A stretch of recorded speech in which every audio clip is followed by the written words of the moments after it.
अस्सलामुअलैकुम दोस्तों, क्या आपने कभी ऐसा महसूस किया कि ज़िंदगी ने हर दरवाज़ा बंद कर दिया है और आप बस हार मान लें?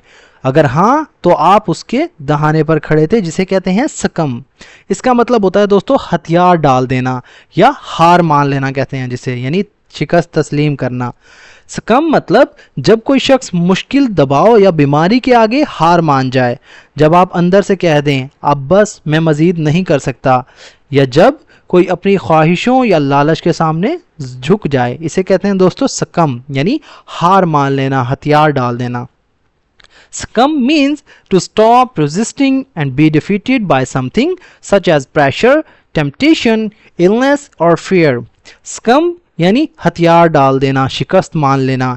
मीन्स का मतलब है टू स्टॉप, इसका मतलब होता है दोस्तों रोक देना, बंद करना। रेजिस्टिंग कहते हैं दोस्तों मज़ाहमत करने को, मुखालफत करने को। एंड और बी डिफीटेड, इसका मतलब होता है शिकस्त खाना, यानी हार जाना। बाय समथिंग, बाय मतलब से, समथिंग मतलब किसी चीज से या किसी चीज के जरिए। सच एज जैसा कि, प्रेशर मतलब दबाव या जोर से। टेम्पटेशन कहते हैं दोस्तों लालच को, आजमाइश को। इलनेस यानी बीमारी से, और फियर या खौफ से। Succumb means to stop resisting and be defeated by something such as pressure, temptation, illness or fear. यानी succumb का मतलब है मज़ाहमत छोड़ देना और किसी चीज़ से शिकस्त खा जाना, जैसे दबाव, लालच, बीमारी या खौफ से। For example, a person might succumb to stress during difficult times or succumb to peer pressure and make poor choices. For example, मिसाल के तौर पर, अ पर्सन एक शख्स, माइट सकम, माइट मतलब सकता है, सकम मतलब हार मानना या हथियार डाल सकता है। टू स्ट्रेस मतलब दबाव के आगे, टू स्ट्रेस का मतलब होता है दोस्तों दबाव से मुतासिर होना, नहीं, दबाव के आगे, एक प्रेपोजिशनल फ्रेज है। ड्यूरिंग के दौरान, डिफिकल्ट टाइम्स यानी मुश्किल औकात के दौरान। और या succumb to peer pressure, इसका मतलब होता है दोस्तों साथियों के दबाव में आ जाना। succumb to peer pressure, succumb मतलब झुक जाना, हथियार डाल देना, जैसा कि मैंने आपको पहले बताया। succumb to peer pressure इसका मतलब होता है दोस्तों साथियों के दबाव में आगे, दबाव में आकर झुक जाना, यानी दूसरों के दबाव के आगे झुक जाना। एंड और मेक मतलब बनाना या करना। पोअर चॉइसेस इसे कहते हैं दोस्तों गलत फैसले। पोअर मतलब गलत, कमजोर, चॉइसेस मतलब इंतखाबात, फैसले। For example, a person might succumb to stress during difficult times or succumb to peer pressure and make poor choices. मिसाल के तौर पर कोई शख्स मुश्किल वक्त में दबाव के आगे हार मान सकता है या साथियों के दबाव में आकर गलत फैसले कर सकता है। It often describes a situation where someone gives up.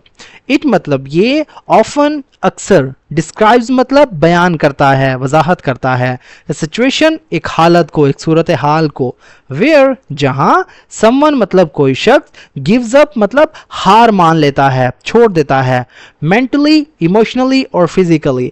Mentally मतलब जहनी तौर पर, emotionally जज्बाती तौर पर, और या फिजिकली जिस्मानी तौर पर।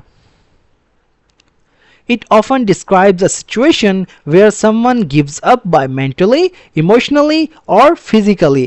ये अक्सर ऐसी हालत की वजाहत करता है जहां कोई शख्स जहनी, जज्बाती या जिस्मानी तौर पर हार मान लेता है। While it's natural to feel weak sometimes, we must try not to let challenges control us. While अगरचे, इट्स नेचुरल मतलब ये होता है, नेचुरल मतलब कुदरती, फितरी तौर पर या फितरी। टू फील मतलब महसूस करना। वीक मतलब कमजोर या बेबस जिसे कहते हैं। समटाइम्स कभी कभार, बाज औकात। वी मस्ट ट्राई मतलब हमें जरूर कोशिश करनी चाहिए।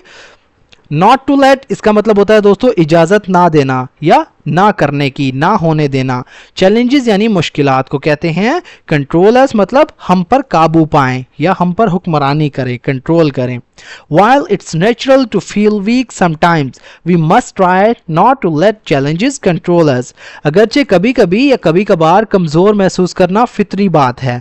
हमें हमें कोशिश करनी चाहिए कि मुश्किलात हम पर काबू ना पाएं या मुश्किलात को हम पर काबू ना पाने दिया जाए।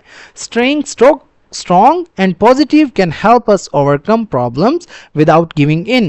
Staying मतलब रहना, स्ट्रॉन्ग मतलब मजबूत, एंड और पॉजिटिव मतलब मस्बत, कैन हेल्प अस हमें मदद दे सकता है, हमारी मदद कर सकता है, ओवरकम काबू पाने में, प्रॉब्लम्स यानी मुश्किलात पर, मसाइल पर, विदाउट मतलब बगैर या के बगैर, गिविंग इन यानी हार मानना या हार मानने के बगैर, झुकने या तस्लीम करने के, गिविंग इन का मतलब होता है। Staying strong and positive can help us overcome problems without giving in, यानी मजबूत और मस्बत रहना हमें बगैर हार माने मसाइल पर काबू पाने में मदद दे सकता है। गिविंग इन यानी हार माने बगैर, विदाउट गिविंग इन हार माने बगैर या झुकने या तस्लीम किए बगैर। पीपल हु नेवर सकम easily show strength and determination, people मतलब लोग या ऐसे लोग, हु मतलब जो, नेवर सकम यानी जो कभी हार नहीं मानते, हथियार नहीं डालते, इजीली मतलब आसानी से, शो मतलब दिखाते हैं, जाहिर करते हैं, स्ट्रेंथ कहते हैं ताकत को, एंड और डिटर्मिनेशन यानी अज़्म को। पीपल हु नेवर सकम easily show strength and determination, ऐसे लोग जो आसानी से हार नहीं मानते, ताकत और अज़्म का मुजाहरा करते हैं। Whether it's in school, work or personal life, resisting negative forces is key to success. Whether चाहे या गरचे, it's in school यानी ये स्कूल में हो, work यानी काम की जगह पर, और या personal life यानी ज़ाती ज़िंदगी में, resisting यानी मुखालफत करना, मज़ाहमत करना, negative forces इसका मतलब होता है दोस्तों मनफी ताकतों की या नापसंदीदा ताकतों की, नापसंदीदा चीज़ों की कह सकते हैं। इसकी मानी कलीद है टू सक्सेस मतलब कामयाबी की तरफ। Whether it's in school, work or personal life, resisting negative forces is key to success, चाहे वो स्कूल हो, दफ्तर हो या ज़ाती ज़िंदगी हो, मनफी असरात का मुकाबला करना कामयाबी की कुंजी है। Learning how to stay firm makes us stronger and more confident. Learning मतलब सीखना, how to stay मतलब कैसे रहना है, firm इसका मतलब होता है दोस्तों साबित कदम, यानी firm कहते हैं दोस्तों साबित कदम को, यानी जम कर रहना। makes us हमें बनाता है, stronger यानी मजबूत, and और more confident ज़्यादा पुरएतमाद, खुद एतमादी वाला। Learning how to stay firm makes us stronger and more confident. ये सीखना कि कैसे साबित कदम रहना है हमें मज़ीद मजबूत और पुरएतमाद बनाता है। तो दोस्तों ये था हमारा आज का पैराग्राफ। अगर वीडियो आपको पसंद आई तो वीडियो को लाइक करें, उसे अपने दोस्तों के साथ भी शेयर करें ताकि आपके साथ साथ उनका भी फ़ायदा हो।